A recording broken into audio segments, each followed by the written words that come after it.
നിങ്ങൾ ഏത് ആരാധനയിലാണ് പോകുന്നത്, എവിടെയാകട്ടെ, ഹല്ലേലൂയ, നിങ്ങളുടെ ചർച്ച് ഒരു ബ്ലസ്ഡ് ചർച്ചാണ്, നിങ്ങളുടെ ദൈവദാസൻ ഒരു അനുഗ്രഹിക്കപ്പെട്ട ദൈവമനുഷ്യനാണ്.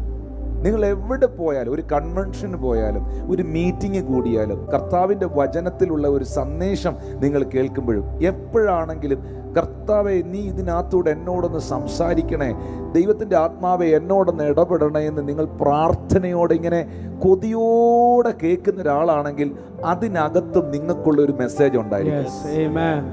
അതിനകത്തും ഒരു കൊച്ചു കുഞ്ഞായിരിക്കും, 12 വയസ്സുള്ള 10 വയസ്സുള്ള ഒരു കൊച്ചു മകനായിരിക്കാം ചിലപ്പോൾ പറയുന്നത്, സൺഡേ സ്കൂളിൻ്റെ സമാപന സമ്മേളനത്തിന് പറഞ്ഞ ആശംസാ പ്രസംഗമായിരിക്കാം.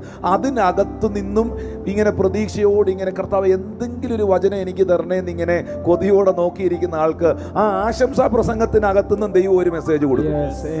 യേശു കർത്താവ് പറയുന്ന ഒരു കാര്യമുണ്ട്, യോഹന്നാൻ 7:37, ദാഹിക്കുന്നവൻ എൻ്റെ അടുക്കൽ വന്ന് കുടിക്കട്ടെ, എന്നിൽ വിശ്വസിക്കുന്നവന്റെ ഉള്ളിൽ നിന്ന് തിരുവെഴുത്ത് പറയുന്ന പോലെ ജീവജലത്തിന്റെ നദി ഒഴുകും. വിമർശിക്കുന്നവന്റെ ഉള്ളിൽ നിന്ന് ഒഴുകുമോ നല്ല എഴുതിയിരിക്കുന്നേ, വിശ്വസിക്കുന്നവന്റെ ഉള്ളിൽ നിന്ന് ഒഴുകുമെന്ന്.